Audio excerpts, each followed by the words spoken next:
Pakistan. You have the floor. Thank you, Mr. President. We thank High Commissioner Bachelet for her report and the oral update. We welcome her leadership of the OHCHR.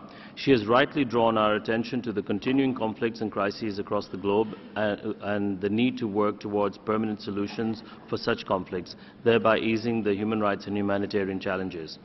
The High Commissioner rightly stated yesterday that the people of Jammu and Kashmir have exactly the same rights to justice and dignity as the people all over the world.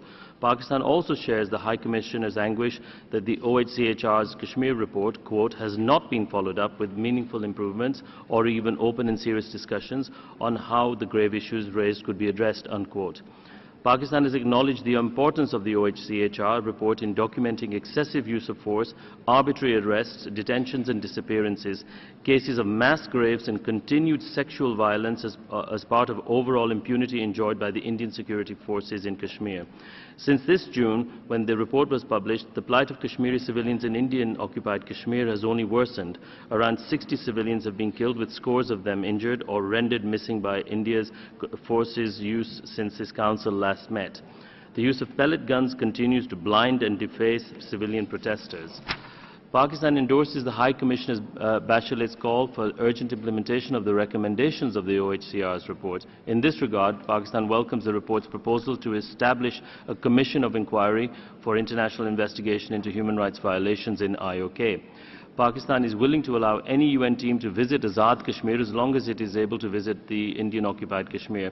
In that sense, Pakistan's stance on the question of access by the UN is unconditional as long as India offers similar access to the territory it occupies. We have nothing to hide, as the people of Kashmir have always wanted to join Pakistan. Pakistan, therefore, has never shied away from implementing numerous Security Council resolutions that call for a free and impartial plebiscite in Kashmir under the UN auspices to determine the region's future.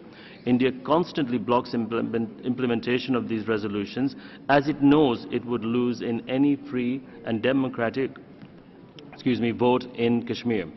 The United Nations has a key role to play in the resolution of the Jammu and Kashmir dispute. The UN Security Council is seized of its numerous resolutions as the dispute remains on its agenda. The OHCHR report is a reminder to the Human Rights Council of this internationally recognized dispute and the urgency of its settlement, both to protect human lives and promote peace. Thank you, Mr. President. Thank you, Excellency.